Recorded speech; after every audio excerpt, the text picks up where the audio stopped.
Primera de Juan 2, estos textos ya los vimos en nuestra sesión anterior, 2:18, hijos, ya es el último tiempo, como vosotros habéis oído que el anticristo ha de venir, así también al presente han comenzado a ser muchos anticristos. Aquí se refiere a un anticristo que ha de venir y a la idea de muchos, más de un solo anticristo, ¿sí? Y luego, por lo cual sabemos que es el último tiempo. Es 2:18. En 22 del mismo capítulo, ¿quién es mentiroso sino el que niega que Jesús es el Cristo? Y los argumentos que van en contra de la idea de que el Vaticano o el papado sea el anticristo comienzan en este texto, porque la Iglesia Católica Romana nunca se haya atrevido a negar que Cristo o que Jesús sea el Cristo, el ungido, el Mesías. Pero todos los que niegan tal cosa son anticristos, ¿no? El tal es anticristo que niega tanto al Hijo como al Padre. Los grupos gnósticos en aquel entonces se dedicaban a negar esta realidad. Ahora en 1 de Juan 4:3, estos textos los vimos al principio de la sesión anterior. Todo espíritu que no confiesa que Jesucristo es o ha venido en carne, todo lo referente a la encarnación del Hijo de Dios, y las dos sectas gnósticas, la primera que negaban la humanidad de Cristo y la segunda que negaba su divinidad, tenían problemas con esta confesión, ambas sectas, ¿no? Terminaban inventando toda una serie de teorías para explicar la presencia del Hijo de Dios en este mundo sin apoyar la doctrina bíblica de su encarnación. Todo espíritu que no confiesa que Jesucristo es venido en carne no es de Dios. Este es el espíritu del anticristo, del cual vosotros habéis oído que ha de venir y ya estaba en el mundo, ya lo sabemos, ¿no? Que ya estaba funcionando en el primer siglo del cristianismo. Ahora, 2 de Juan, en su versículo 7, 2 de Juan 7, muchos engañadores son entrados en el mundo, los cuales no confiesan que Jesucristo ha venido en carne. Es una referencia nuevamente a las sectas gnósticas. Este tal, el engañador es, y el anticristo. Ahora, estos versículos y otros nos dan a entender lo que ya sabemos. Anticristo es un término técnico que solamente aparece en estas epístolas de Juan, aunque muchos otros pasajes se refieren al mismo personaje. El significado original del prefijo anticristo, ante, se refiere a lo siguiente: en vez de, en lugar de, o simplemente en contra de Cristo. Pero puede ser tanto en lugar de Cristo como en contra de Cristo. Y esto es muy importante, ¿no? Y aún más, esto quiere decir que el anticristo pudiera presentarse como un sustituto, como un Cristo sustituto, o simplemente como un Cristo rival, o abiertamente como el adversario de Cristo, el que se opondrá a toda la verdad acerca de la persona y la obra de Cristo.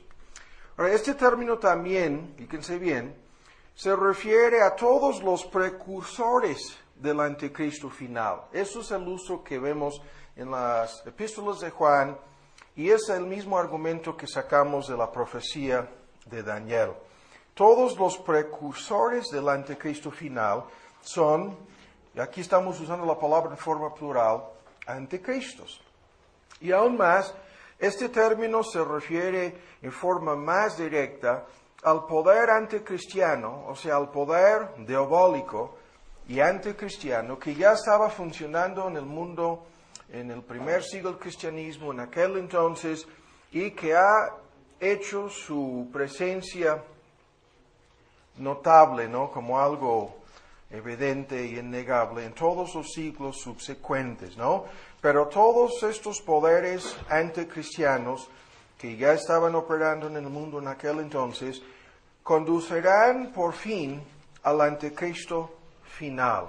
Y hay algunos versículos que se refieren a un personaje escatológico final, a la persona que vendrá al final de este siglo presente, y esta persona desempeñará un papel crucial en la historia de nuestro mundo, ¿no? En la historia final de este mundo. Vuelvan a ver en 1 de Juan 4, en el versículo 2, en esto conocer el Espíritu de Dios.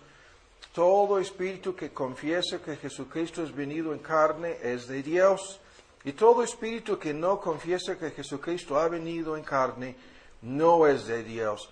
Ahora, este es el mismo texto que acabamos de citar, pero aquí se refiere a la idea de espíritus que no confiesan que Jesucristo se ha encarnado, ¿no? Y aquí se usa este término anticristo, o anticristo, si lo ponemos en forma plural, en una forma impersonal. Hay un espíritu anticristiano que ya existía en aquel entonces y que existe hasta el día de hoy, ¿no? Todos aquellos que traen doctrinas falsas acerca de la persona y la obra de Cristo son identificados por Juan como anticristos. Y ahora no vamos a tardar más con la primera epístola de Juan, apurándonos. Primera Tesalonicenses, no, mejor dicho, segunda de Tesalonicenses. Este texto también lo vimos en nuestra primera sesión sobre este tema. Ustedes saben, ¿no?, que vimos a propósito los capítulos 17 y 18 y ahora el capítulo 13 del Apocalipsis para tratar de acelerar nuestros pasos. Tenemos la meta de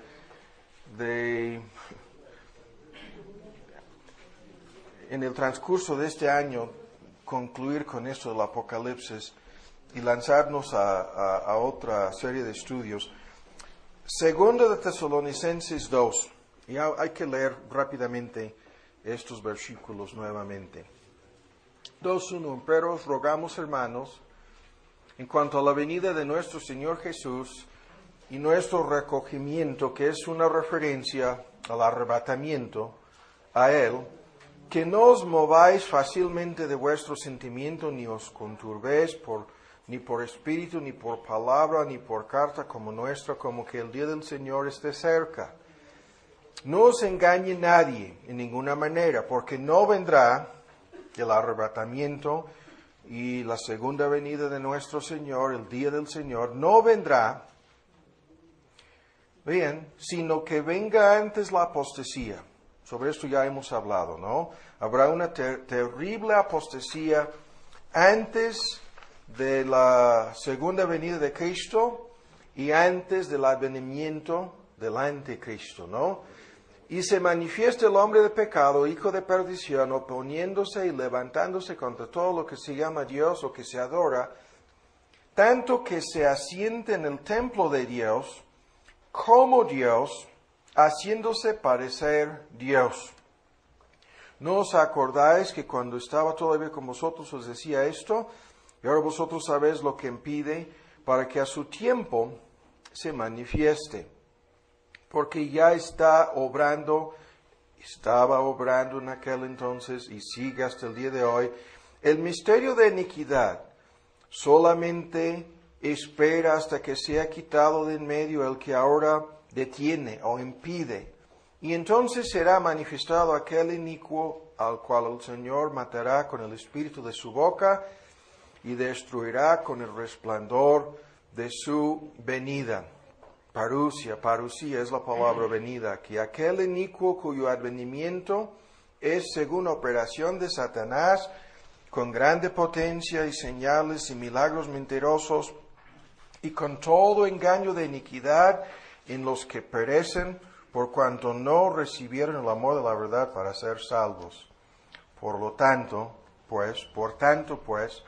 les envía o les enviará Dios espíritu o operación de error, un espíritu de engaño, para que crean a la mentira.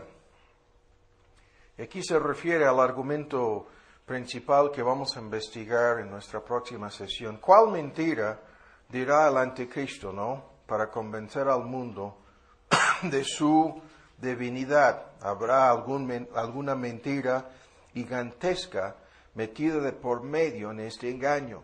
Y luego dice, para que sean condenados todos los que no creyeron a la verdad, antes se complacieron, consintieron a la iniquidad.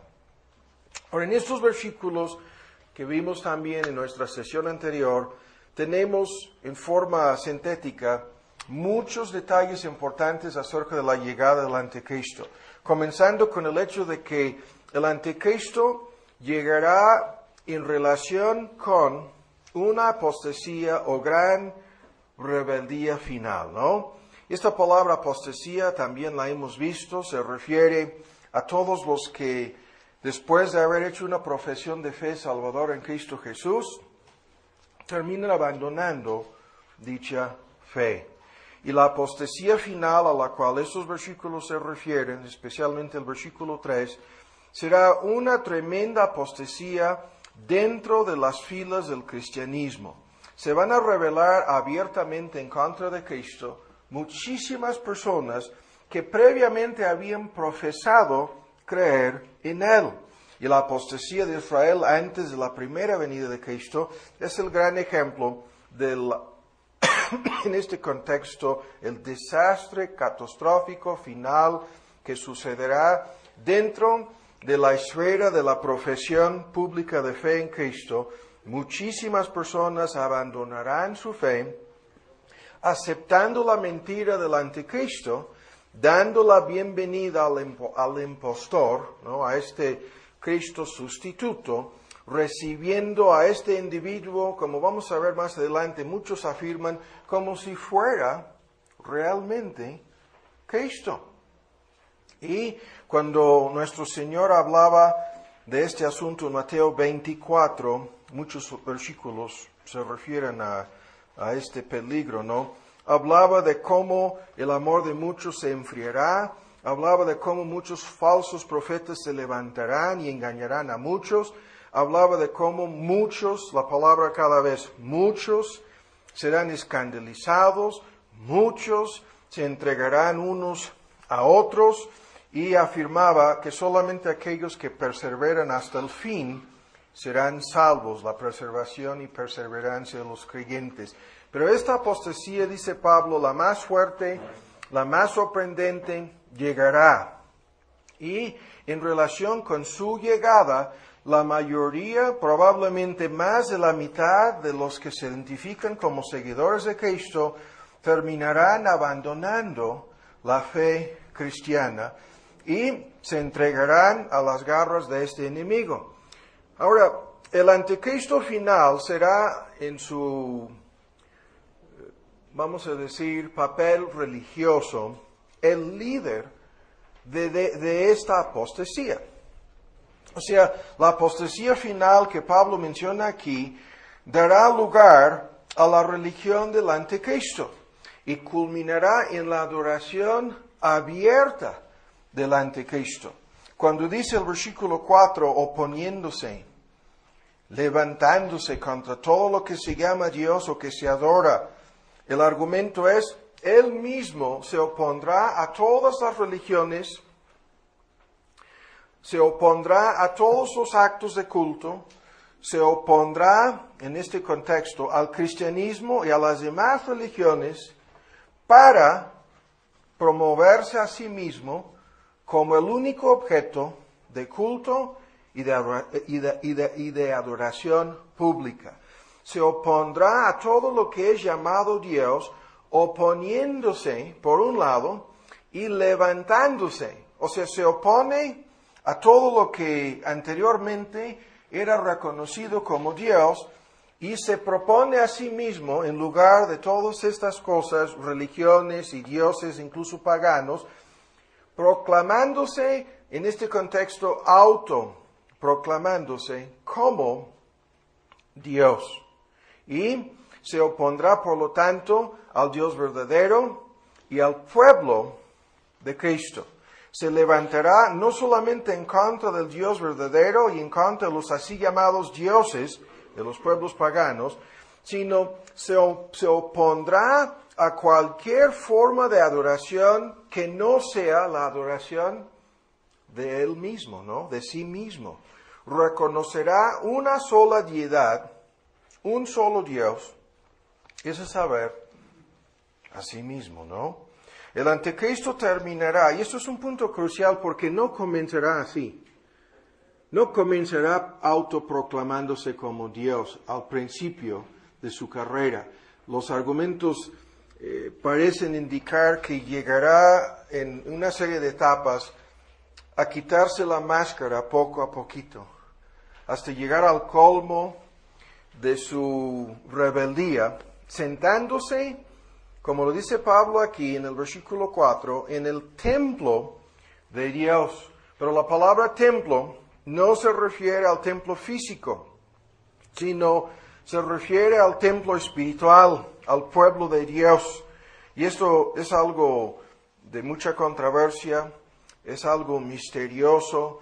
Los dispensacionalistas creen que se va a reconstruir el templo en Jerusalén y que el anticristo llegará al momento de hacer lo que hizo Antíoco, ¿no? En el libro de Daniel, lo que hicieron los romanos en el saqueo del templo en 70 DC, que se va a sentar en un templo reconstruido en Jerusalén, autoproclamándose como Dios y poniendo fin a los sacrificios supuestamente reconstituidos o reiniciados por parte de los judíos durante la gran tribulación. Todo eso es puro rollo.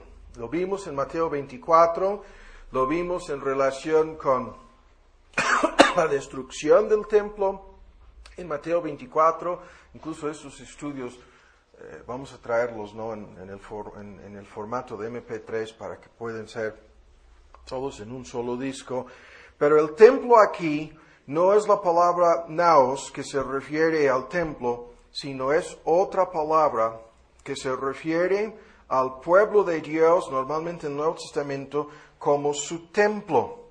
Y esto quiere decir, sin discutirlo más, que el anticristo terminará exigiendo la adoración de la iglesia cristiana.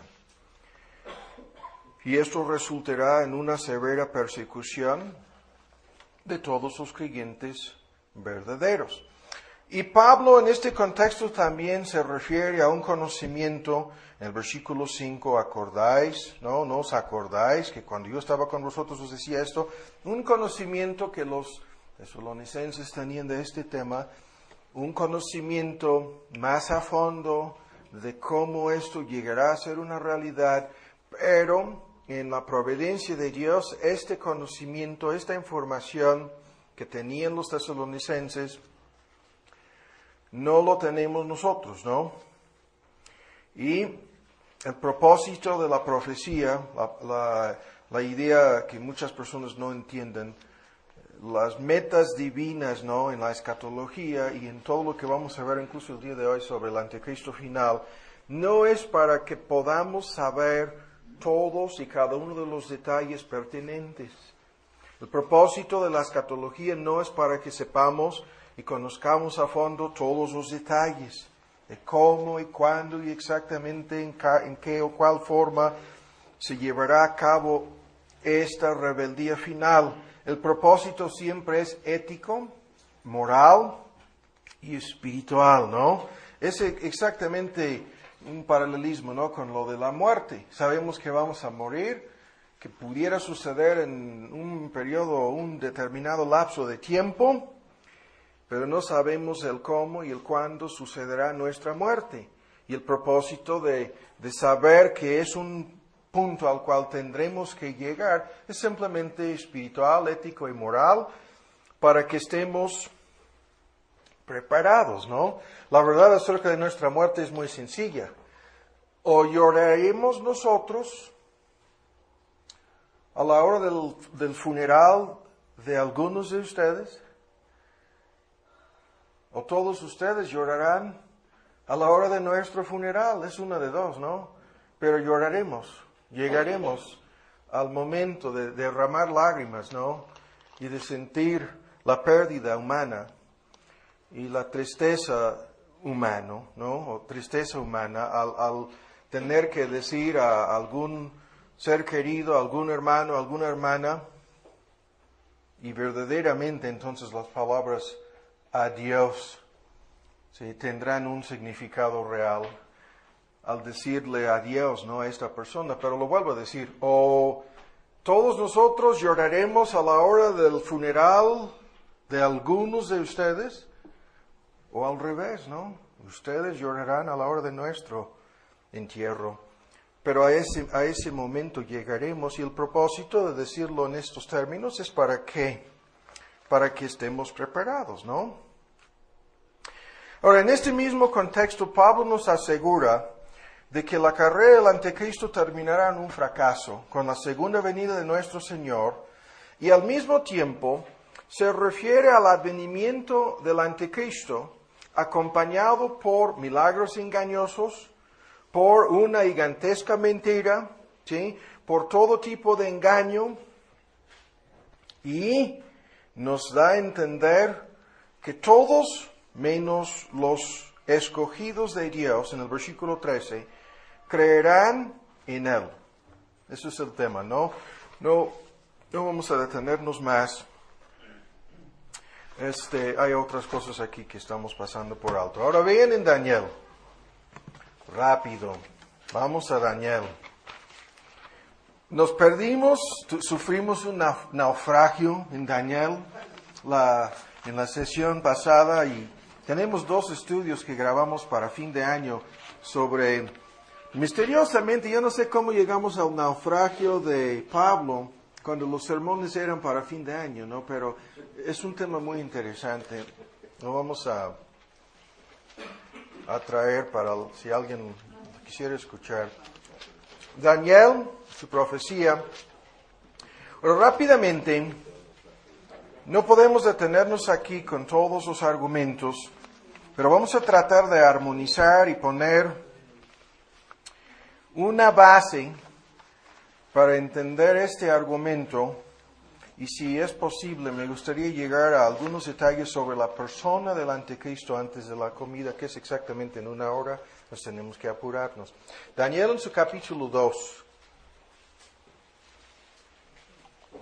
Por favor, la lectura en el versículo 32.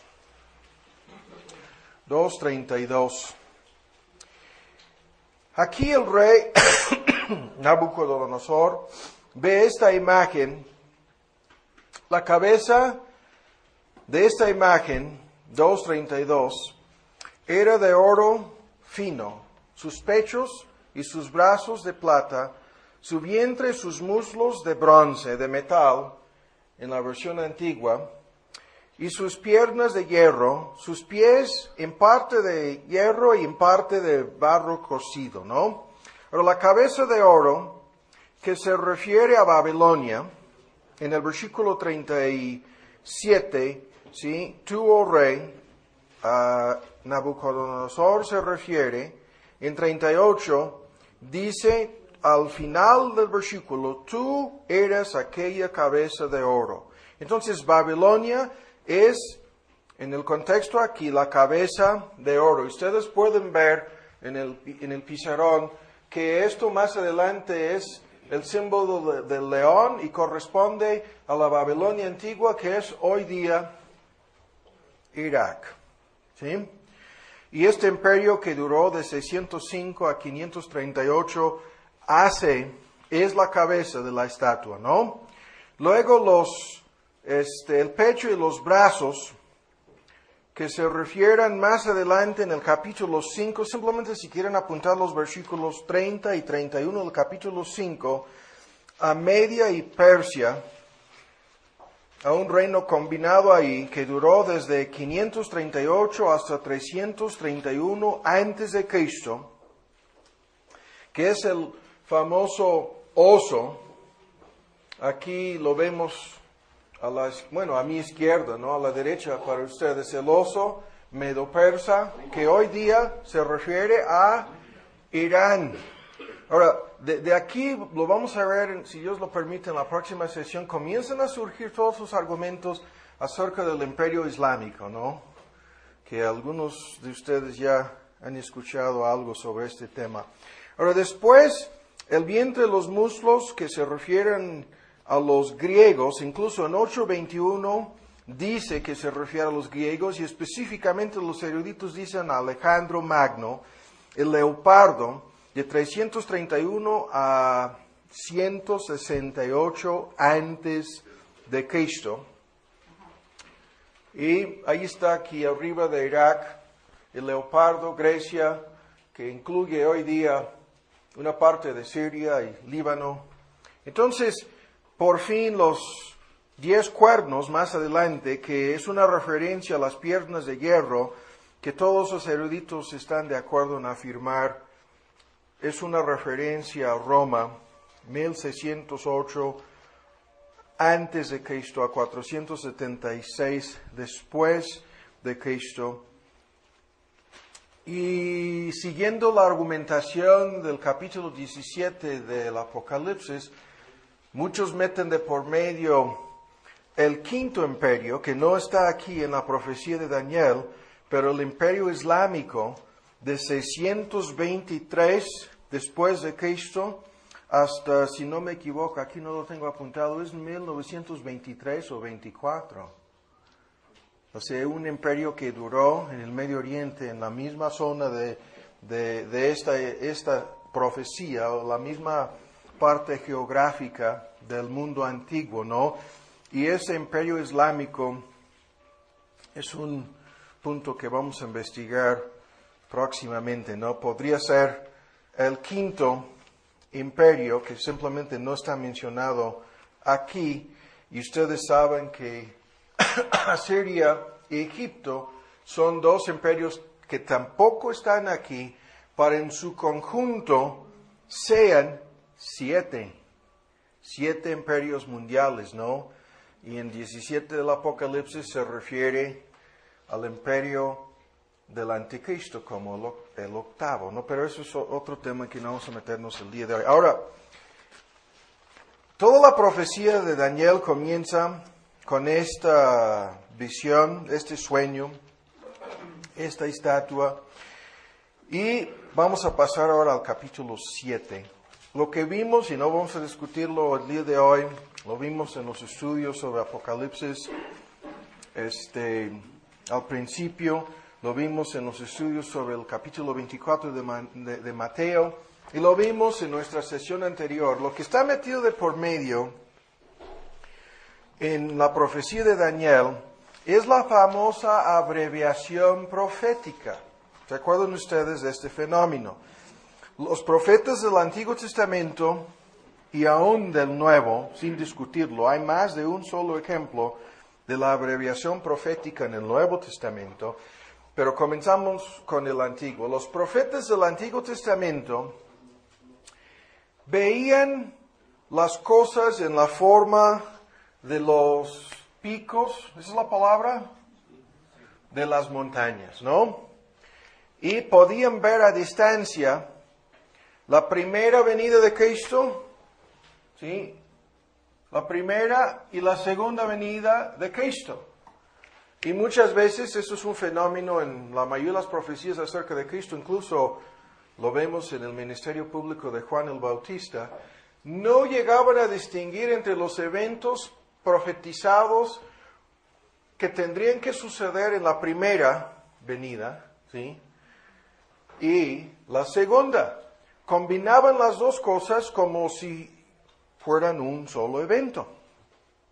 Y no se dieron cuenta desde esta perspectiva, lo vemos también en Isaías muchas veces, de un advenimiento, la primera venida, separado por el valle de muchísimo tiempo.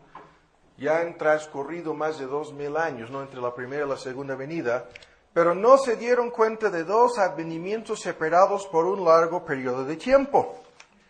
O lo mismo en relación con la llegada del reino. Todos sus argumentos acerca de cuál forma toma el reino de Dios en el presente es el mismo argumento.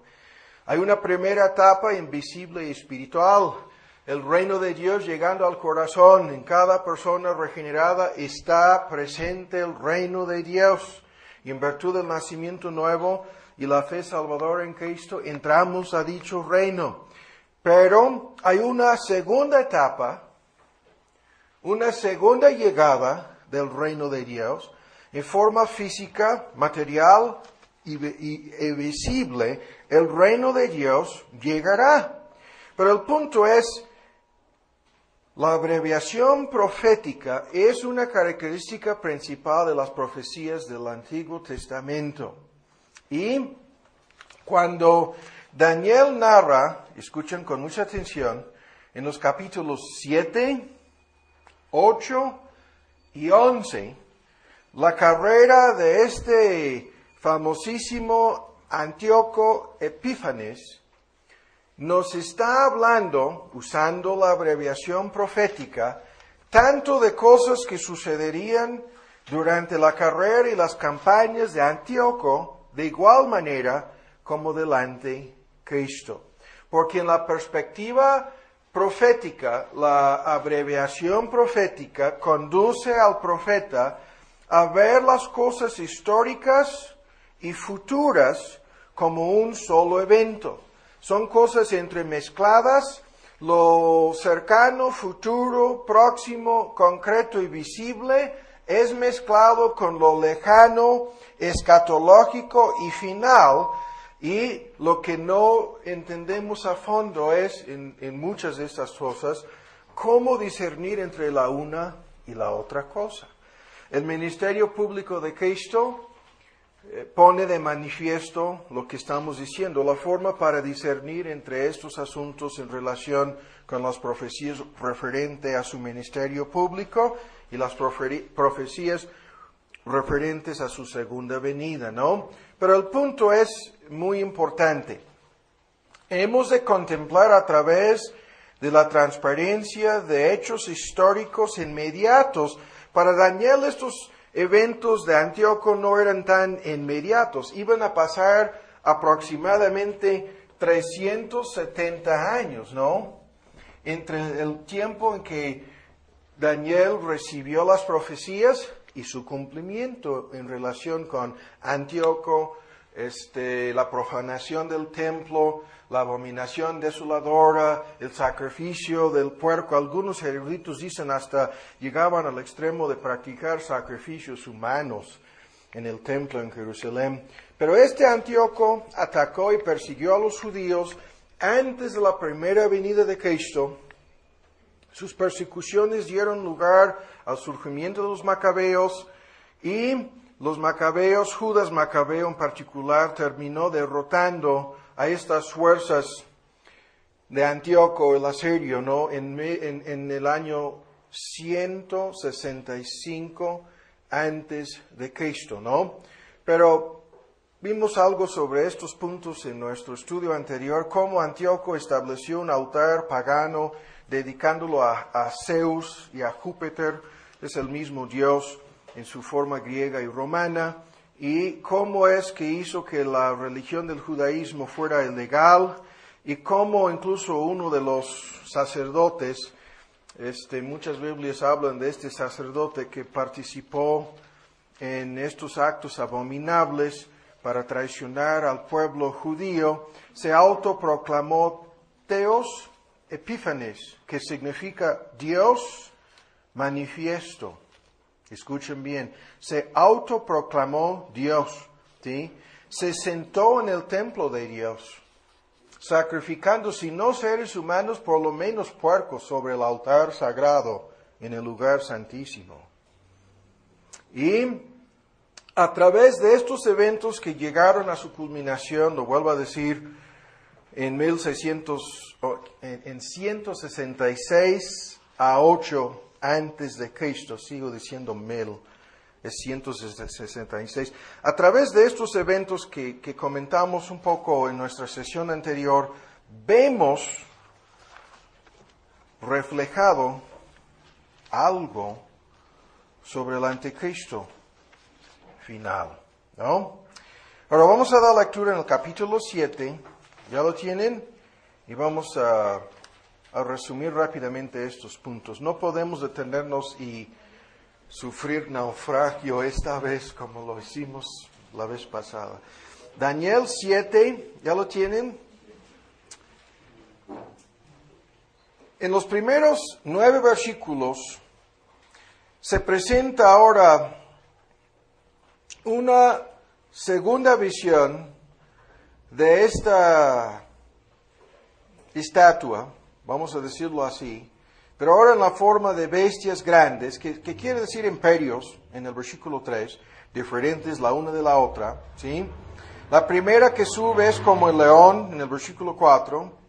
Hay una segunda que es como el oso. Hay una tercera bestia, en el versículo 6, que es semejante al leopardo. O sea, es otra perspectiva del mismo asunto que comienza en el capítulo 2. Y en medio de estas visiones que pintan la historia desde, vamos a decir, 536 a 7, hasta la época de los macabeos, para decirlo así, inmediatamente antes de la primera venida de Cristo. A este punto llegan las profecías de Daniel. Ahora ven con mucha atención en el versículo 7. Después de esto miraba yo en las visiones de la noche. Ahora es Daniel viendo todo esto. Y aquí la cuarta bestia, espantosa y terrible en grande manera, fuerte dice, la cual tenía unos dientes grandes de hierro y devoraba y desmenuzaba las sobras, hollaba con sus pies. Era muy diferente de todas las bestias que había sido antes de ella, y tenía 10 cuernos. Y estando yo contemplando los cuernos, y aquí que otro cuerno pequeño subía entre ellos, y delante de él fueron arrancados 3 cuernos de los primeros, y aquí en este cuerno había ojos como ojos de hombre, y una boca que hablaba grandes cosas, ¿sí? Y la aparición o el advenimiento de este cuerno pequeño, que es su sobrenombre, la frase en el versículo 8, conduce al fin del mundo. Esto lo vimos. Estuve mirando, mejor dicho, hasta que fueron puestos sillas, y el anciano de días se sentó, cuyo vestido era blanco como la nieve, etc. Y hay una descripción del día de juicio y lo que nosotros entendemos como la segunda venida de Cristo, en los versículos 9 a 12. Entonces, comienza con reinados o imperios mundiales, los mismos que vemos en el capítulo 2. En medio de la descripción de la secuencia de eventos, surge un personaje misterioso, identificado como el cuerno pequeño. ¿Sí? Ahora, llegando al versículo 15, mi espíritu fue turbado, yo Daniel en medio de mi cuerpo, y las visiones de mi cabeza me asombraron. Me llegó uno de los que asistían y le pregunté, ¿esto es un ángel? La verdad, le pregunta al ángel la verdad acerca de todo esto, y me habló y me declaró la interpretación de las cosas.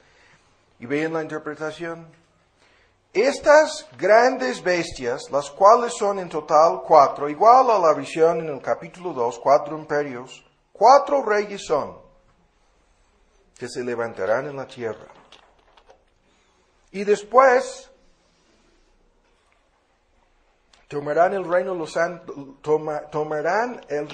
santos del Altísimo, y poseerán el reino hasta la eternidad, hasta el siglo de los siglos, ¿no?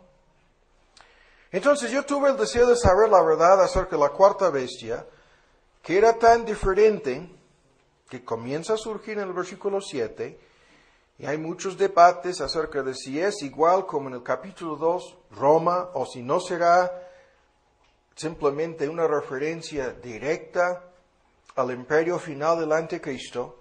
Dice, tuve el deseo de saber acerca de esta cuarta bestia. Tan diferente era de todas las otras, espantosa en gran manera, que tenía dientes de hierro y sus uñas de metal y devoraba, etc. Vean, quería saber acerca, en el versículo 20, de los 10 cuernos que tenía en su cabeza, y del otro que había subido de delante de él, del cual habían caído 3. Este mismo cuerno tenía ojos y boca que hablaban grandezas, grandes cosas, y su parecer mayor o más grande que el de sus compañeros. Y veía yo que este cuerno hacía, vean lo que hacía, guerra contra los santos y los vencía. Hasta tanto que vino Dios el Padre, el anciano de días, ¿sí? Y se dio el juicio a los santos del Altísimo. Y vino el tiempo, y los santos poseyeron el reino. El fenómeno aquí es de abreviación profética. Porque está brincando de una cosa histórica, próximamente, ¿no? Iban a comenzar a desarrollarse los 3 imperios mencionados ya, y llega a este cuarto, y el cuarto nos conduce al fin del mundo, ¿sí? Ahora en el versículo 23, dijo así, ahora viene la interpretación del ángel, la cuarta bestia será un cuarto reino en la tierra, el cual será más grande que todos los otros reinos. Tras ellos se levantará otro, el cual será mayor que los primeros, y 3 reyes derribará, y hablará palabras contra el Altísimo, y los santos del Altísimo quebrantará. Pensará en cambiar los tiempos, vean la lista, cambiar los tiempos y la ley. Entregados serán en su mano hasta tiempo y tiempos y medio tiempo, que son 3 años y medio, 42 meses, serán entregados los santos en sus manos, a eso se refiere, los creyentes, y de inmediato otra vez se termina el mundo. Se sentará el juez y le quitarán su señorío para que sea destruido, arruinado, su dominio quitado hasta el extremo. ¿Sí? Entonces el reino será entregado al pueblo de los santos, en el versículo 27. Ahí viene la explicación. Ahora vamos a tomar lo que hemos leído y vamos a fusionarlo, aunque no hemos leído el día de hoy el capítulo 13 de Apocalipsis, ustedes ya conocen el tema.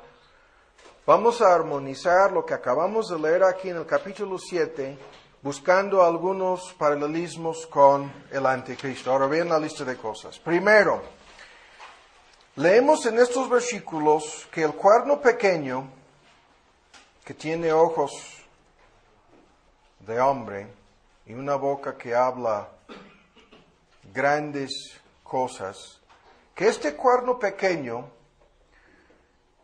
tendrá un imperio en la forma de una bestia.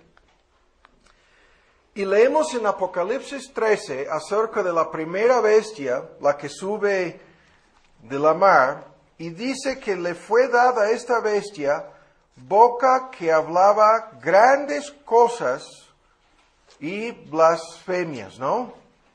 Entonces, el cuerno pequeño habla grandes cosas y la primera bestia del Apocalipsis 13 hace lo mismo. Ese es el paralelismo.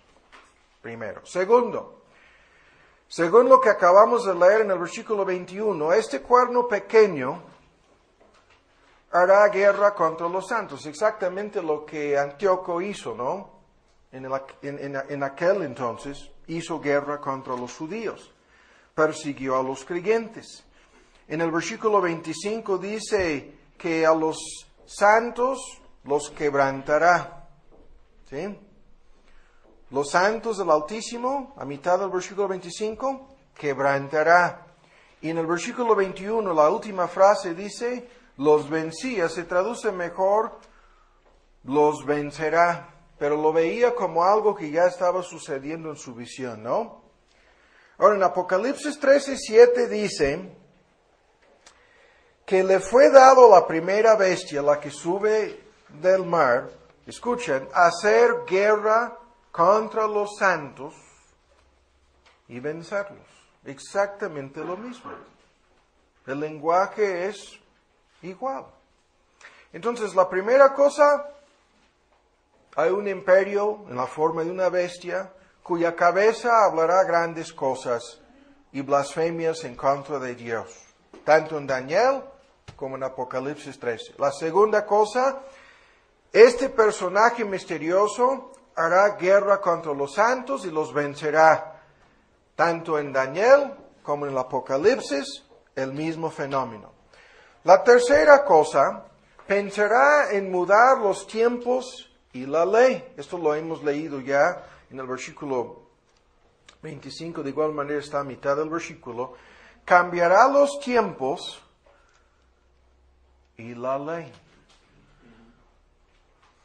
Y en 2 de Tesalonicenses, Pablo identifica al anticristo, la frase hombre sin ley, es la traducción literal. No solamente el hombre de pecado, sino anomia, el hombre que actúa como si fuera su propia ley, en contra de la ley de Dios, para poner en su lugar su propia ley. Y esta ley será impuesta por encima de todas las demás leyes, autoproclamándose, en este sentido, como dador de la ley, el que tiene el derecho de cambiarla y poner en su lugar otra ley. Es un paralelismo casi exacto con esta descripción.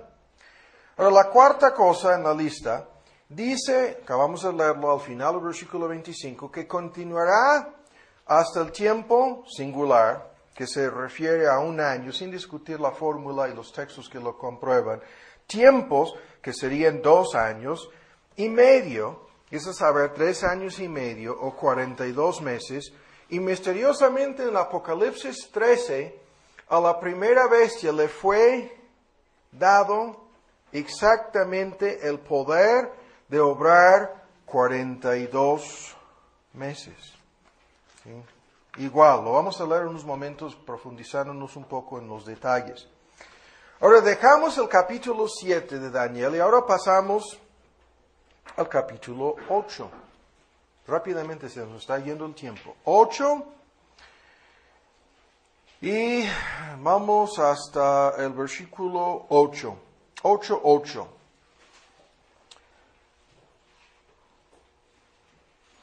Y aquí encontramos el famoso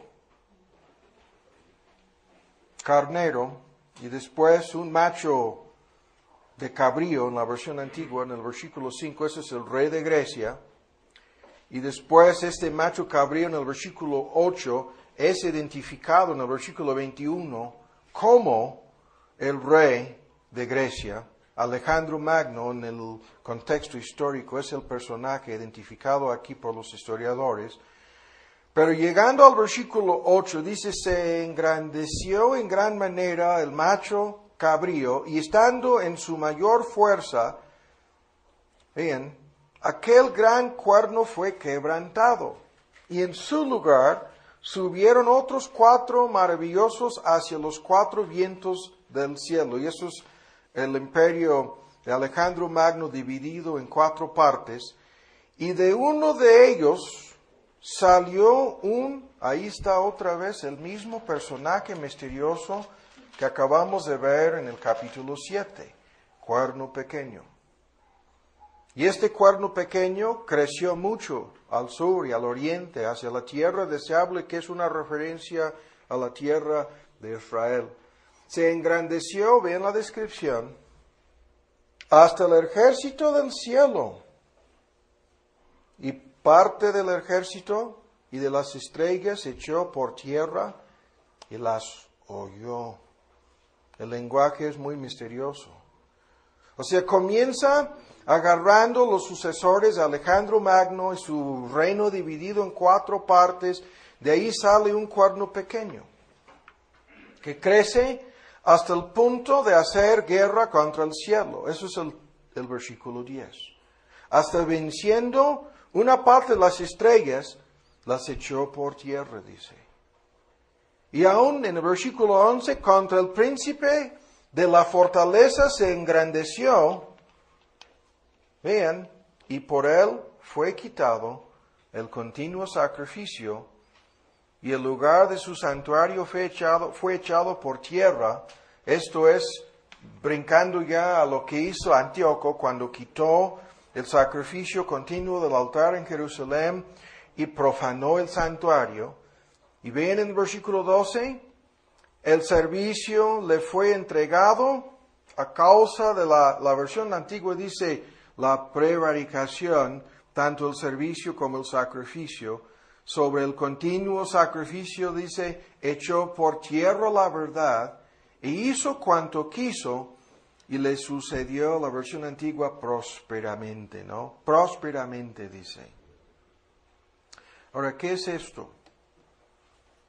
¿De quién estamos leyendo aquí? ¿Qué es lo que sucedió aquí? Ahora vamos a brincar más adelante, el tiempo se nos está yendo, hasta el versículo 23. Bueno, sí, hasta el versículo 23. Dice, al cabo del imperio de estos, refiriéndose a Media y a Persa y a Alejandro Magno, en los versículos anteriores, dice, cuando se cumplirán las transgresiones, cuando llegan a su colmo en la versión antigua, o mejor en la versión moderna, lo tengo aquí apuntado. Ahora ven en 23, se levantará un rey altivo, de rostro, entendido en dudas, se traduce la palabra enigmas. Vean la descripción, su poder se fortalecerá, mas no con fuerza suya. Destruirá maravillosamente y prosperará. Y hará arbitrariamente. Es el hombre sin ley, quien vive como su propia ley. Destruirá fuertes y al pueblo de los santos. Y con su sagacidad hará prosperar el engaño en su mano, y en su corazón se engrandecerá. Y ven la descripción, con paz destruirá a muchos, y contra el príncipe de los príncipes se levantará. ¿Quién es el príncipe de los príncipes? Es Cristo. Y sin mano será quebrantado. Otra vez la abreviación profética. ¿Sí? Brincando de algo histórico próximo a algo futuro escatológico. ¿Sí?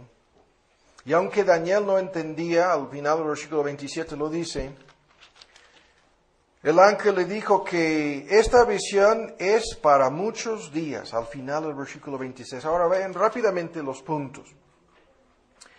Este cuerno pequeño es el mismísimo del cual ya hemos leído en el capítulo 7. Es el rey altivo de rostro, ¿sí? Como lo dice aquí el versículo 23, estamos leyendo en el capítulo 8. Es el mismo del 7:20 cuyo parecer es mayor que el de sus compañeros. Entonces, primero, este personaje escatológico, misterioso, sacándolo fuera de este contexto histórico y colocándolo dentro del contexto de la llegada del anticristo, es, fíjense bien, el mismo que tenemos en el capítulo anterior.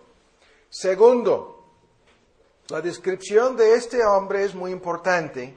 En el versículo 23 dice, la última frase, que será entendido en dudas. Ahora, esta palabra es también muy debatida.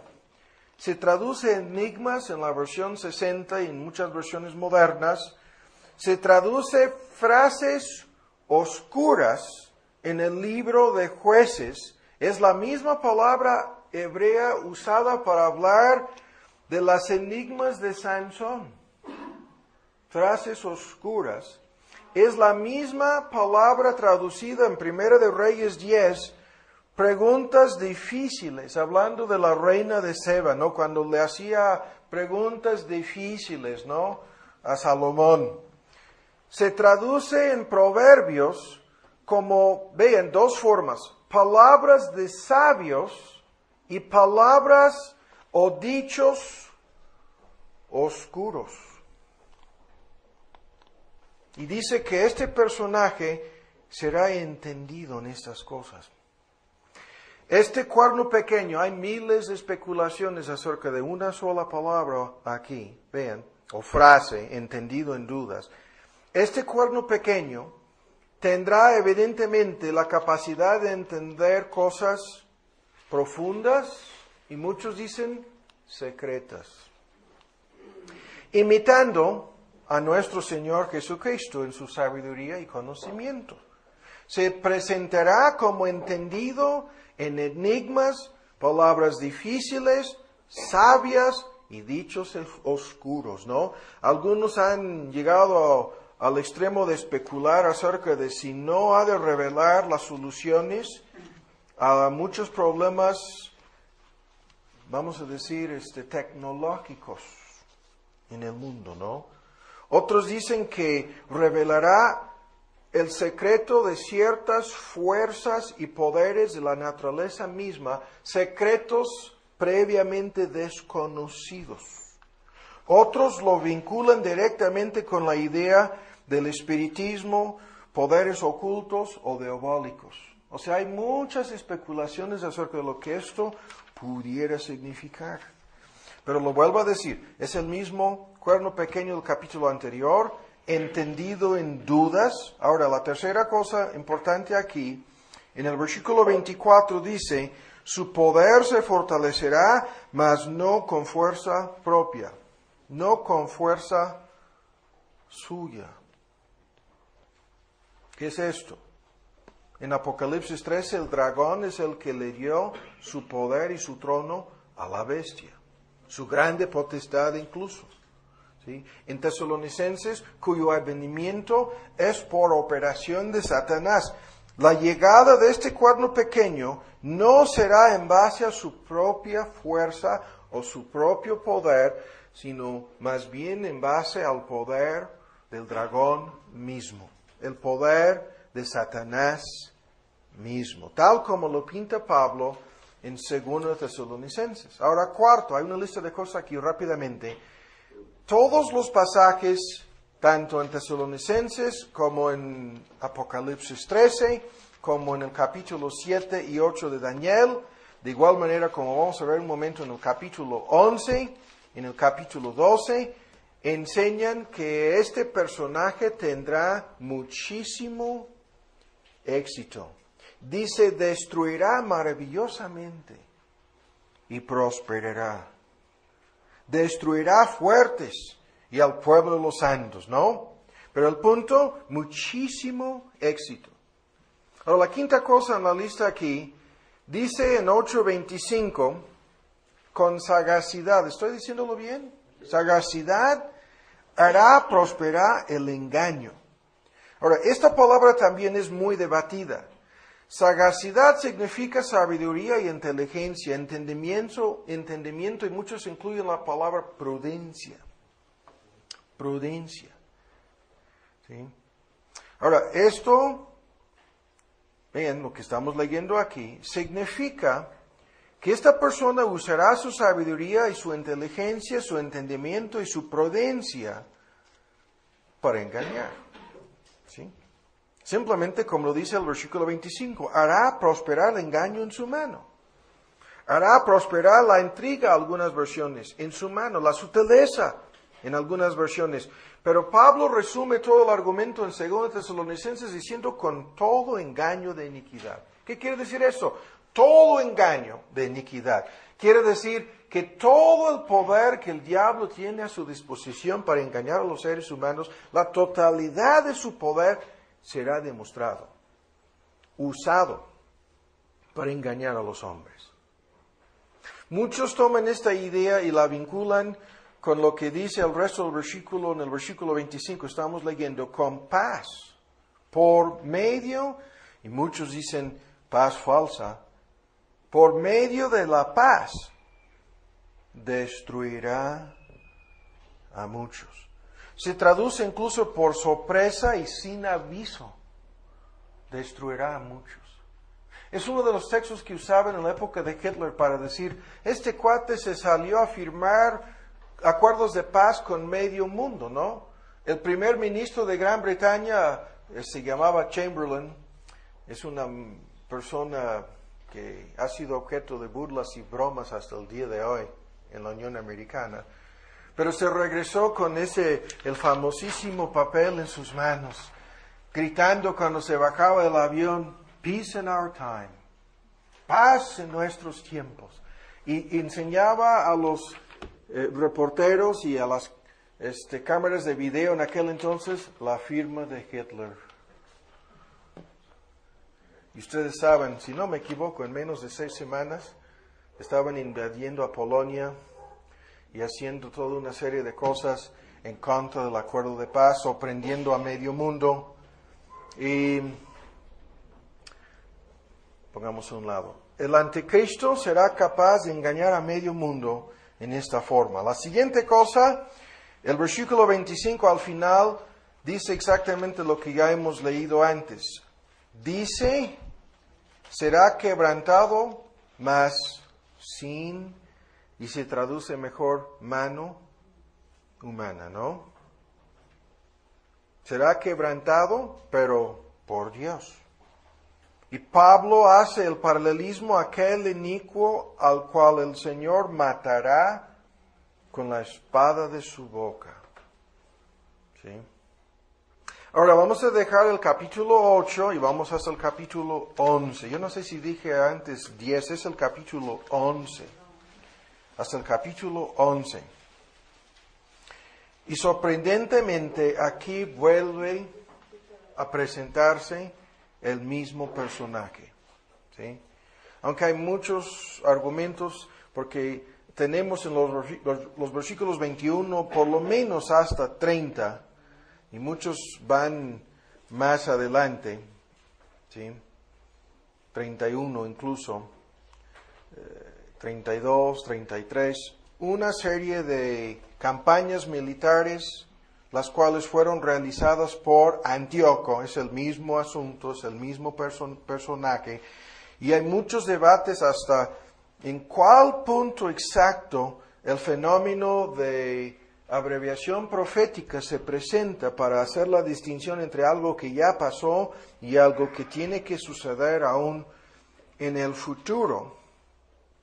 Pero de todos modos, sin tratar de enredar este fenómeno, vamos a comenzar la lectura en el versículo 21. Sucederá en su lugar un vil. Y eso es otro nombre que han usado a lo largo de la historia del cristianismo como cuerno pequeño, como sobrenombre del anticristo. Un vil. Y cuando Pablo dice aquel inicuo, dicen es el mismo personaje, ¿no? El vil, el hombre de pecado, el hombre inicuo, es el mismo hombre. Ese es el argumento, ¿no? Al cual no darán al principio la honra del reino. Vendrá empero, y ven otra vez el mismo fenómeno, y esto es algo histórico, lo que hizo Antíoco al principio de una de sus campañas con paz. Tomará el reino con halagos, ¿sí? En 23, después de los pactos o conciertos, y la idea es pactos o acuerdos de paz con él hará engaño. Subirá y saldrá vencedor con poca gente. Tal como lo hizo Antíoco, ustedes pueden buscar en el internet toda la triste historia de este personaje. Y en 24, por tercera vez, estando la provincia en paz y en abundancia. Esto es una parte de lo que ha conducido a tantas especulaciones sobre el Medio Oriente y los acuerdos de paz, tanto de Oslo como remontándonos hasta la época de Jimmy Carter y la paz entre Egipto e Israel y todo lo que están tratando de lograr hasta el día de hoy. Acuerdos de paz en el Medio Oriente, siempre estos acuerdos de paz provocan en la mente de las personas que conocen estos pasajes bíblicos la pregunta de si estaríamos cercas o no a ver algo parecido a esto en el Medio Oriente. En 24, estando la provincia en paz. Ahora, muchos dicen, no, esto es absurdo. Escuchan, Pablo dijo en 2 de Tesalonicenses, si no me equivoco, o primera, cuando dicen que paz y seguridad, hablando de quién, de los judíos, entonces vendrá sobre ellos destrucción repentina. Entonces, ahí está Pablo agarrando este hilo de la paz, ¿no? Como una advertencia en contra de lo que sobrevendrá en el fin de este mundo. y en el contexto se refiere a la llegada de Cristo como el ladrón en la noche, ¿no? Entonces, el punto aquí es, con paz destruirá a muchos, ¿no? Igual a lo que vimos en el capítulo 8, ahora lo estamos viendo en el capítulo 11, y sin leer todo lo demás, vamos a llegar hasta el versículo 31. Serán puestos, y la palabra aquí es tropas de su parte. Contaminarán el santuario. Esto lo hizo Antíoco, ¿no? Con sus propias tropas. Quitaron el sacrificio continuo y pusieron en su lugar, pondrán la abominación desoladora. Esto es un fenómeno que ha tenido, sin discutirlo por el momento, por lo menos 2, algunos alegan 3 cumplimientos. Y eso es otro asunto en relación con la profecía. Lo vamos a ver en la lista de las posibles explicaciones de las copas, no simplemente las copas finales de ira, sino en otros fenómenos en el Apocalipsis, la idea de cumplimientos múltiples. Escuchen lo que estamos diciendo. Lo que Antíoco hizo, lo hizo también el soldado romano Tito, ¿no? Cuando también cumplió al pie de la letra con la profecía de Cristo sobre la abominación desoladora que puso en el templo en Jerusalén antes de destruirlo. Pero otros dicen que, escuchen lo que estamos diciendo, que cuando los islámicos construyeron su templo por encima de las ruinas de aquel templo que fue destruido en 70 DC, que sucedió otra abominación desoladora que sigue hasta el día de hoy. Y lo vinculan, ya van 3, Antíoco, los romanos, si incluimos a los islámicos, 3 abominadores desoladoras, y lo vinculan con el anticristo sentándose en el templo de Dios, y ya van 4 abominaciones desoladoras. ¿Me explico? Cumplimientos múltiples del mismo fenómeno, de la misma profecía. Entonces, más adelante dice en 32, con lisonjas hará pecar a los violadores del pacto, seducirá en algunas versiones. Bien, el argumento aquí es, Antíoco hizo esto, uno de los sumos sacerdotes le ayudó a hacer su sacrificio, por lo menos el del puerco en el templo. Uno de los sumos sacerdotes le brindó ayuda. Y aquí dicen que los judíos no religiosos, que están en su mayoría, ¿no? Los que ocupan la tierra prometida hoy día, ayudarán al anticristo y son los violadores del pacto, cumplimientos múltiples, ¿sí? Mas el pueblo que conoce a su Dios se esforzará y hará, ¿sí? Y los sabios del pueblo darán sabiduría a muchos y caerán a cuchillo, exactamente lo que está en Apocalipsis 13, a fuego, 3 fenómenos, a cuchillo, a fuego y en cautividad y despojo. Estos fenómenos están en la persecución narrada en el capítulo 13 del Apocalipsis. Y dice por días. ¿Sí? Y en su caer serán ayudados de pequeño socorro. Y muchos se juntarán a ellos con lisonjas. Esto es el eco de Mateo 24, con algunos entregando a otros.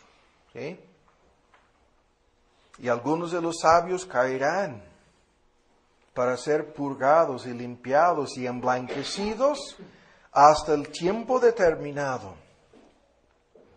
Y todos los eruditos afirman, todos están de acuerdo, que a partir del versículo 36, sin lugar a dudas, la persona mencionada es el anticristo final, el rey, vinculado íntimamente, como vamos a ver otra vez en Apocalipsis 13, con la bestia final, esta bestia es también un rey. Hará su voluntad. Su voluntad es el hombre sin ley. Se ensoberbecerá y se engrandecerá sobre, ¿qué dijo Pablo? Todo Dios. Sobre todo Dios. Exactamente lo que Pablo dijo en 2 Tesalonicenses. Y contra el Dios de los dioses hablará maravillas y será prosperado hasta que sea consumada la ira. Porque la versión moderna, ¿no? Lo que ha sido determinado se cumplirá. Ahora bien, en 37, el Dios de sus padres, ¿sí? De ese Dios no hará caso. ¿Qué es esto? Hay muchas especulaciones acerca de si el anticristo ha de ser un judío apóstata. Esto cabría aquí. ¿Sí? O si ha de ser el último imam, al-Mahdi, el sobrenombre, que habla del Mesías que están esperando los musulmanes hasta el día de hoy. Pero ¿cómo es posible que del Dios de sus padres no hará caso? Ni del amor de las mujeres, guarden en mente ese detalle, ni del amor de las mujeres, ¿sí? Ni se cuidará, no respetará Dios alguno. Ahora el eco de Pablo, porque sobre todo se engrandecerá, mas honrará en su lugar, en lugar del Dios de sus padres, al Dios Mausim, de las fortalezas. Se traduce en muchas versiones el Dios de guerra. El Dios de guerra.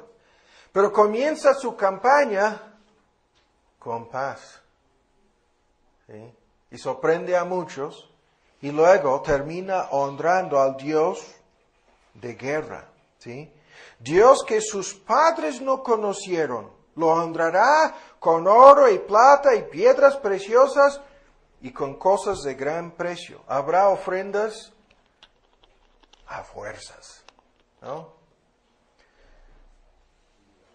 Diezmos no para Melquisedec, sino para el anticristo. Y el punto, vean, con cosas de gran precio. Y con el Dios ajeno, ahora bien, este termina introduciendo a la historia religiosa del mundo un Dios ajeno. Y con el Dios ajeno que conocerá, hará los baluartes de Mausim crecer en gloria y los hará enseñorear sobre muchos. Y ven la última frase. Este no es el único texto citado y constantemente usado para decir que lo que han hecho los judíos hasta ahora y lo que harán en un futuro para repartir su tierra es algo peligrosísimo. Repartirá la tierra. Esa es la tierra prometida, ¿sí? La tierra de Palestina. Pero al cabo del tiempo el rey del sur, ¿quién es el rey del sur? Eso es una referencia en el contexto histórico a Egipto. Contenderá con él. Y el rey del norte, que en el contexto histórico hay muchos debates acerca de si es Antíoco, de si es Asiria o si es otro actor en el drama desconocido en este momento, levantará contra él con tempestad, con carros, y la descripción siempre de guerras en el Antiguo Testamento es utilizando el armamento conocido en aquel entonces. Pero el punto es que hay fuerzas militares en el mundo que se levantarán en contra de él.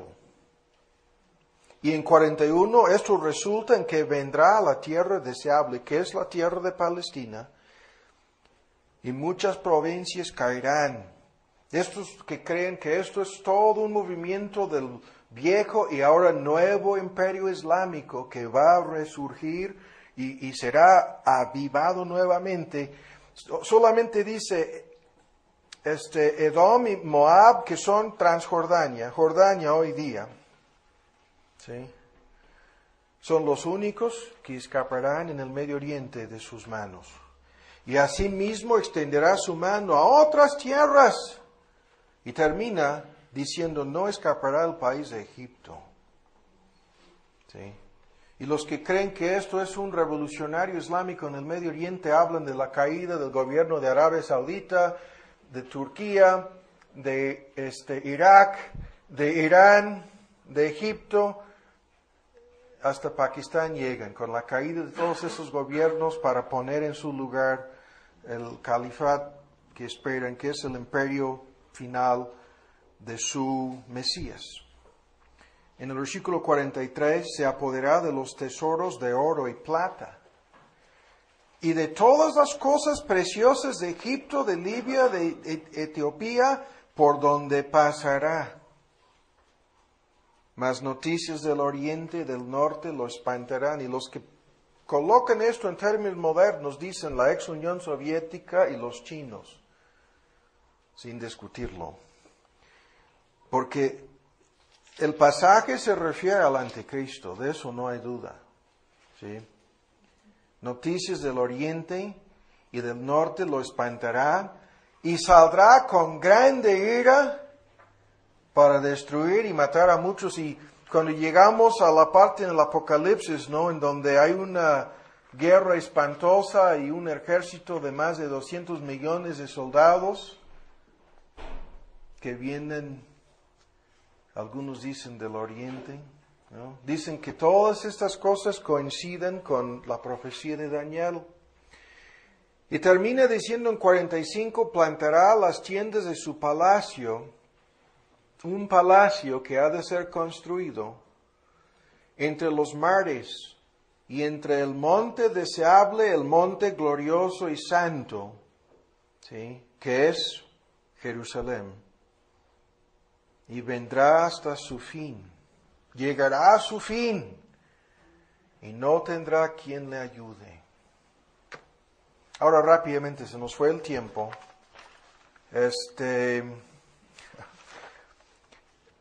Solamente vean en 12. En aquel tiempo, 12:1, se levantará Miguel, el gran príncipe. Espero que ahora esto sea un poco más entendible que la vez pasada, ¿no? Si no, no hay remedio. ¿Sí? O sea, leyéndolo yo me confundo. Entonces, si ustedes están confundidos, estamos todos como Daniel, ¿no? No entendía Daniel, nosotros tampoco, ¿no? En aquel tiempo se levantará Miguel, el gran príncipe que está por los hijos de tu pueblo, y será tiempo de angustia. De aquí vienen todos los argumentos acerca de la gran tribulación final. Esta frase, será tiempo de angustia, cual nunca fue la idea es hasta entonces, ni después que hubo. Y cuando Cristo hablaba de la gran tribulación en la cual entraron los judíos, nosotros lo sabemos hace 2000 años, en el año 70 DC. Cumplimientos múltiples, ¿no? Aquí encontramos este punto con una referencia a los judíos. Y en aquel tiempo será libertado tu pueblo, los únicos que serán librados, ¿sí?, la idea es salvados de la ruina eterna, de toda esta tribulación, los que se hallaran escritos en el libro. Y en el capítulo 13 del Apocalipsis, todos los moradores de la tierra le van a adorar al anticristo, salvo los que tienen sus nombres escritos en el libro de la vida del Cordero. Y el punto termina después de este tiempo de angustia o terrible tribulación. En el versículo 2, muchos de los que duermen en el polvo de la tierra serán despertados, unos para vida eterna, es el fin del mundo y la resurrección de los cuerpos, otros para vergüenza y confusión perpetua. Los entendidos, dando a entender que en la medida en que estas cosas se convierten en realidades y se cumplan, serán entendidas. Resplandecerán como el resplandor del firmamento, lo que dijo Cristo más de una vez. Y los que enseñan a justicia a la multitud dando a entender que habrá evangelismo y la proclamación del Evangelio en medio de esta catástrofe cósmica. Vean, como las estrellas a perpetua eternidad.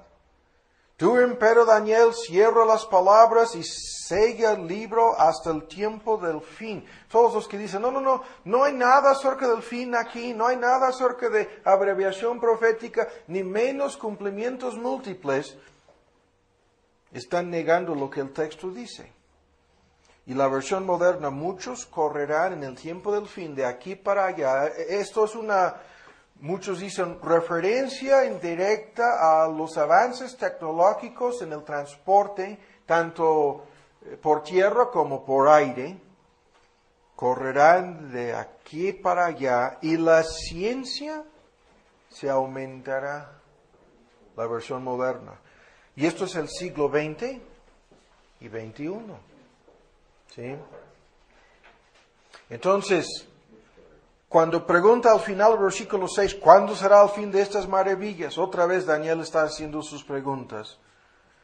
Y la respuesta, oí al varón vestido de lienzos que estaba sobre las aguas del río, al cual alzó su diestra y su siniestra al cielo y juró por el viviente. Vean que será por tiempos y la mitad de tiempo. Y ahora otro texto aquí crucial. Cuando se acabe la dispersión del poder del pueblo santo, cuando se acabare el esparcimiento, ¿qué es esto? Los judíos fueron llevados cautivos en el año 70 DC, pero es una referencia al hecho de que regresarán de su esparcimiento o dispersión en el mundo, ¿sí? Y comenzarán a tener poder como un pueblo, ¿sí? Todas estas cosas. Y hicimos hace 2 sesiones un estudio, el primero, sobre un avivamiento y ¿qué? La conversión de una muchedumbre de judíos en relación con el fin del mundo. ¿Se acuerdan ustedes del estudio, no? Y aquí, combinando todos estos puntos, dice, cuando se acabe la dispersión del poder del pueblo santo, y ese es el pueblo judío aquí, todas estas cosas serán cumplidas. Es por eso que desde 1948 han tocado en cada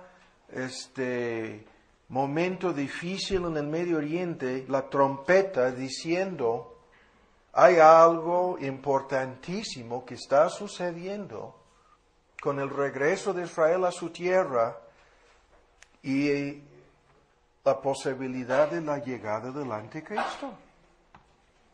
¿Sí? Pero como muchos de nosotros tenemos que decir con Daniel en el versículo 8, yo oí, mas no entendí. Y ven en el versículo 9, se vuelve a insistir, ¿cuándo será el cumplimiento? Anda Daniel, que estas palabras están cerradas y selladas hasta el tiempo del fin. Muchos serán limpios, que es perdonados y justificados, emblanquecidos, purificados. Mas los impíos obrarán impíamente, ecos de la palabra apostólica, los malos irán de mal en peor, y ninguno de los impíos entenderá. ¿Qué quiere decir esto? Que van a pasar cosas en relación con toda esta catástrofe que ningún inconverso puede entender. Pero entenderán los entendidos. Y se vuelve al contexto histórico en los últimos 3 versículos. Ahora rápidamente, ¿ya es la hora de la comida? Ok, es la hora de la comida. Yo dije a las 3, ya rebasamos 3 minutos, 1 minuto más. Rápidamente las cosas. En lo que hemos leído aquí, rápidamente, ya estábamos señalando todo esto. Por medio de paz falsa vencerá, primero, 21 y 24 del capítulo 11. Segundo, se engrandecerá contra todo Dios, ¿sí? contra el Dios verdadero hablará maravillas. Versículo 36. Ecos, o sea, las palabras apostólicas, ya mencionamos esto. Segundo de Tesalonicenses, Apocalipsis 13. Tercero, no hará caso del amor de las mujeres. Estoy agarrando aquí algunos hilos. Alguien dijo, ¿será un homosexual? Eso es otro debate. Vamos a ver terminando el día de hoy, lo más probable en relación con este punto es, como vamos a ver, este personaje será un imitador de Cristo, un Cristo falso y sustituto. Y tal como Cristo no se casó, Él tampoco. ¿Sí? Se apoderará de los tesoros del oro y plata y todas esas cosas preciosas en 11:43. En Apocalipsis 13 su poder económico llega al punto en que ninguno puede comprar o vender sin la señal o el nombre de la bestia. ¿Sí? Hay más cosas aquí, el tiempo se nos fue. Comentamos en nuestra sesión anterior lo que dijo Lloyd Jones sobre Daniel, 2 Tesalonicenses y Apocalipsis 13. Y con esto vamos a hacer un receso para la comida. La mejor parte falta. ¿Sí? No hemos visto nada todavía. Hay cosas sorprendentes que vamos a ver. Terminando con la comida, nos lanzaremos en una sola hora. Por último, los argumentos de Lloyd Jones los vuelvo a repetir. Él dice que Apocalipsis 13, 2 Tesalonicenses 2, Daniel 7, 8, 11 y 12 se refieren al anticristo y sus argumentos son que este personaje tiene el mismo origen, ¿sí? Surge del último imperio mundial. Segundo, que su poder es directamente recibido de Satanás. Tercero, que este individuo llega al mismo fin en los tres ejemplos, Daniel, Tesalonicenses y el Apocalipsis. Cuarto, que es culpable de la misma blasfemia en Daniel, 2 Tesalonicenses y Apocalipsis. Quinto, que el periodo en que se realiza su imperio es el mismo, 3 años y medio, en Daniel 7:25, Apocalipsis 13:5, y Pablo simplemente usa la frase su tiempo, ¿sí? Y sexto, dice en los 3 pasajes hace guerra contra los creyentes. Séptimo, en los 3 pasajes exige adoración, ¿sí? Y termina Lloyd Jones diciendo que Daniel enfatiza el aspecto político, Tesalonicenses el aspecto religioso, y como vamos a ver después de la comida, Apocalipsis 13 combina ambos aspectos, la esfera política y la esfera religiosa o eclesiástica. ¿Sí? La bestia del mar, el aspecto político, la bestia de la tierra, el aspecto religioso en Apocalipsis 13. Ahí está. Primera de Juan 2, estos textos ya los vimos en nuestra sesión anterior. 2:18 hijos, ya es el último tiempo, como vosotros habéis oído que el anticristo ha de venir. Así también al presente han comenzado a ser muchos anticristos. Aquí se refiere a un anticristo que ha de venir y a la idea de muchos, más de un solo anticristo, ¿sí? Y luego, por lo cual sabemos que es el último tiempo. Es 2:18. En 22 del mismo capítulo, ¿quién es mentiroso sino el que niega que Jesús es el Cristo? Y los argumentos que van en contra de la idea de que el Vaticano o el Papado sea el anticristo comienzan en este texto, porque la Iglesia Católica Romana nunca se haya atrevido a negar que Cristo o que Jesús sea el Cristo, el ungido, el Mesías. Pero todos los que niegan tal cosa son anticristos, ¿no? El tal es anticristo que niega tanto al Hijo como al Padre. Los grupos gnósticos en aquel entonces se dedicaban a negar esta realidad. Ahora en 1 de Juan 4:3, estos textos los vimos al principio de la sesión anterior. Todo espíritu que no confiesa que Jesucristo es o ha venido en carne, todo lo referente a la encarnación del Hijo de Dios, y las dos sectas gnósticas, la primera que negaban la humanidad de Cristo y la segunda que negaba su divinidad, tenían problemas con esta confesión, ambas sectas, ¿no? Terminaban inventando toda una serie de teorías para explicar la presencia del Hijo de Dios en este mundo sin apoyar la doctrina bíblica de su encarnación. Todo espíritu que no confiesa que Jesucristo es venido en carne no es de Dios. Este es el espíritu del anticristo, del cual vosotros habéis oído que ha de venir y ya estaba en el mundo, ya lo sabemos, ¿no? Que ya estaba funcionando en el primer siglo del cristianismo. Ahora, segunda de Juan, en su versículo 7, segunda de Juan 7, muchos engañadores son entrados en el mundo, los cuales no confiesan que Jesucristo ha venido en carne. Es una referencia nuevamente a las sectas gnósticas. Este tal, el engañador es, y el anticristo. Ahora, estos versículos y otros nos dan a entender lo que ya sabemos. Anticristo es un término técnico que solamente aparece en estas epístolas de Juan, aunque muchos otros pasajes se refieren al mismo personaje. El significado original del prefijo anticristo, ante, se refiere a lo siguiente: en vez de, en lugar de, o simplemente en contra de Cristo.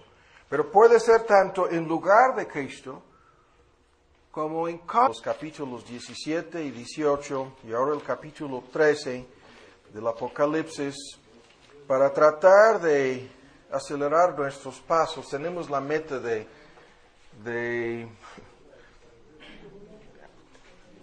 en el transcurso de este año concluir con esto del Apocalipsis y lanzarnos a otra serie de estudios. Segunda de Tesalonicenses 2. Y hay que leer rápidamente estos versículos nuevamente. 2:1. Pero os rogamos, hermanos, en cuanto a la venida de nuestro Señor Jesús y nuestro recogimiento, que es una referencia al arrebatamiento, a Él, que no os mováis fácilmente de vuestro sentimiento, ni os conturbéis ni por espíritu, ni por palabra, ni por carta como nuestra, como que el día del Señor esté cerca.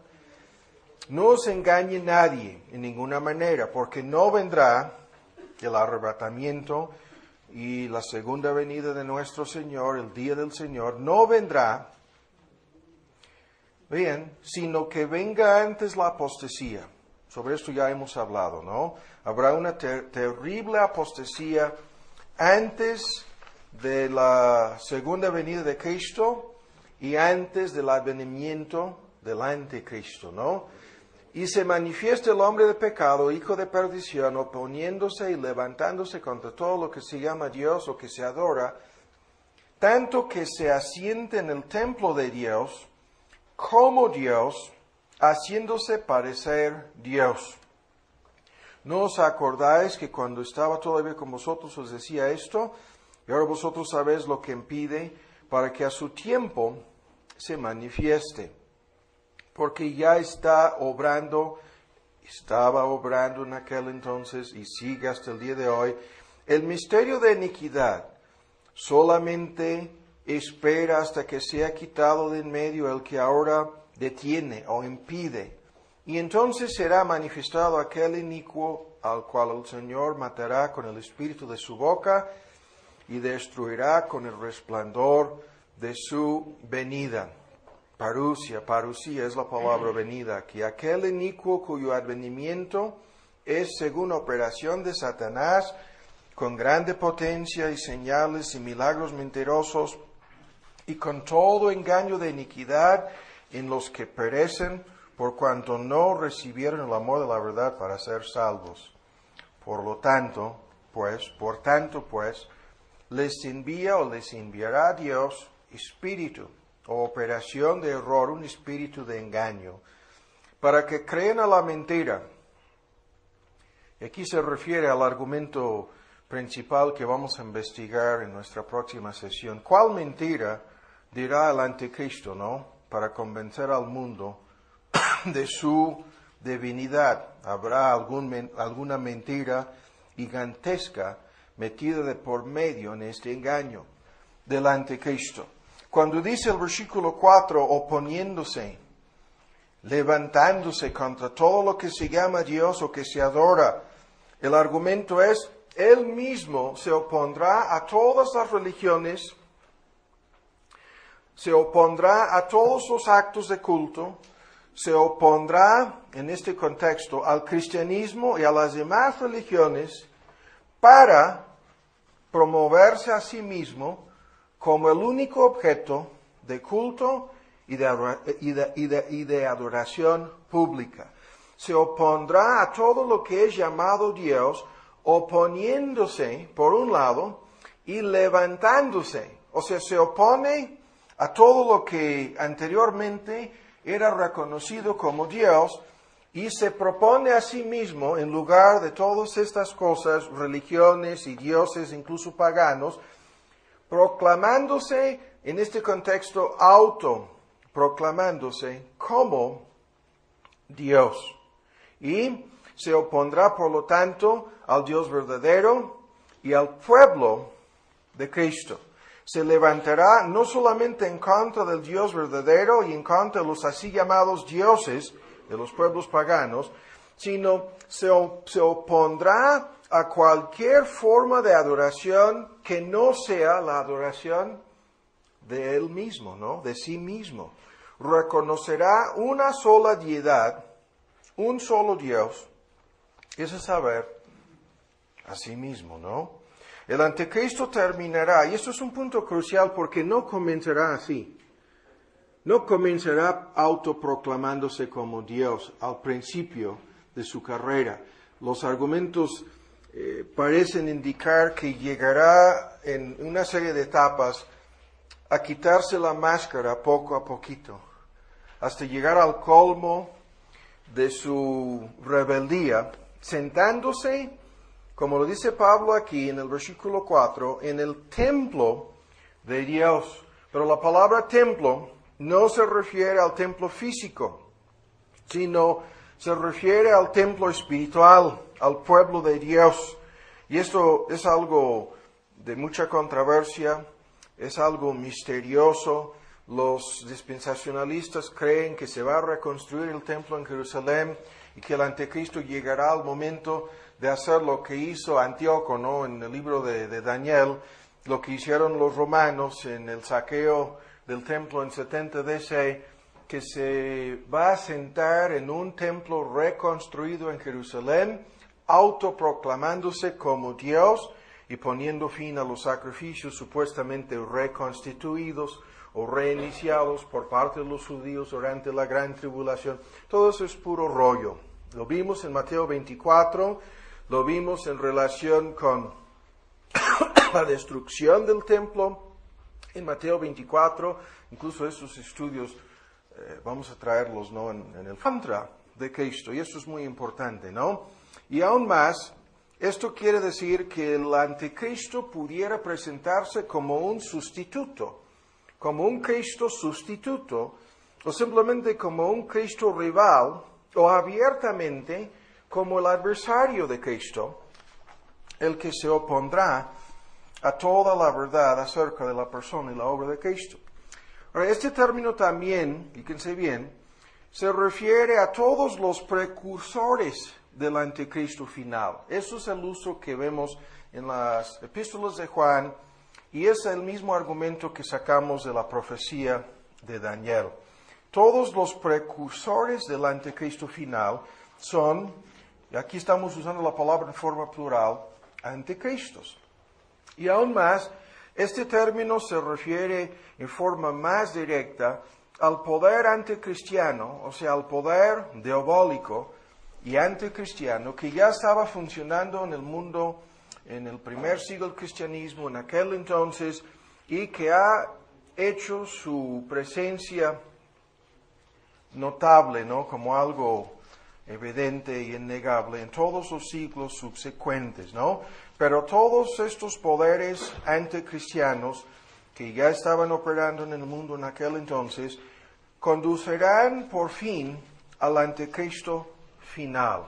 Y hay algunos versículos que se refieren a un personaje escatológico final, a la persona que vendrá al final de este siglo presente, y esta persona desempeñará un papel crucial en la historia de nuestro mundo, no en la historia final de este mundo. Vuelvan a ver en 1 de Juan 4, en el versículo 2, en esto conocer el Espíritu de Dios.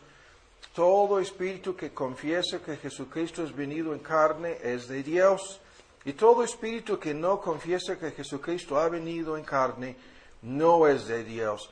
Ahora, este es el mismo texto que acabamos de citar, pero aquí se refiere a la idea de espíritus que no confiesan que Jesucristo se ha encarnado, ¿no? Y aquí se usa este término anticristo, o anticristo, si lo ponemos en forma plural, en una forma impersonal. Hay un espíritu anticristiano que ya existía en aquel entonces y que existe hasta el día de hoy, ¿no?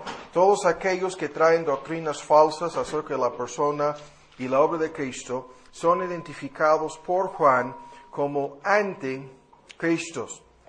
Y ahora no vamos a tardar más con la primera epístola de Juan, apurándonos. Primera de Tesalonicenses, no, mejor dicho, segunda de Tesalonicenses. Este texto también lo vimos en nuestra primera sesión sobre este tema. Ustedes saben, ¿no?, que vimos a propósito. Y luego dice, para que sean condenados todos los que no creyeron a la verdad antes, se complacieron, consintieron a la iniquidad. Ahora, en estos versículos que vimos también en nuestra sesión anterior, tenemos en forma sintética muchos detalles importantes acerca de la llegada del anticristo. Comenzando con el hecho de que el anticristo llegará en relación con una apostasía o gran rebeldía final, ¿no? Esta palabra apostasía también la hemos visto, se refiere a todos los que después de haber hecho una profesión de fe salvadora en Cristo Jesús, terminan abandonando dicha fe.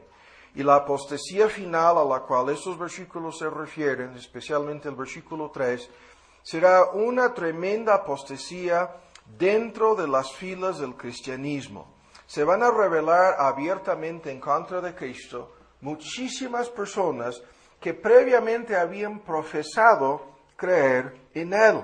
Y la apostasía de Israel antes de la primera venida de Cristo es el gran ejemplo en este contexto, el desastre catastrófico final que sucederá dentro de la esfera de la profesión pública de fe en Cristo. Muchísimas personas abandonarán su fe, aceptando la mentira del anticristo, dando la bienvenida al impostor, ¿no?, a este Cristo sustituto, recibiendo a este individuo, como vamos a ver más adelante, muchos afirman, como si fuera realmente Cristo. Y cuando nuestro Señor hablaba de este asunto en Mateo 24, muchos versículos se refieren a este peligro, ¿no? Hablaba de cómo el amor de muchos se enfriará, hablaba de cómo muchos falsos profetas se levantarán y engañarán a muchos, hablaba de cómo muchos, la palabra cada vez, muchos serán escandalizados, muchos se entregarán unos a otros, y afirmaba que solamente aquellos que perseveran hasta el fin serán salvos, la preservación y perseverancia de los creyentes. Pero esta apostasía, dice Pablo, la más fuerte, la más sorprendente, llegará. Y en relación con su llegada, la mayoría, probablemente más de la mitad de los que se identifican como seguidores de Cristo, terminarán abandonando la fe cristiana y se entregarán a las garras de este enemigo. Ahora, el anticristo final será en su, vamos a decir, papel religioso, el líder de esta apostasía. O sea, la apostasía final que Pablo menciona aquí dará lugar a la religión del anticristo y culminará en la adoración abierta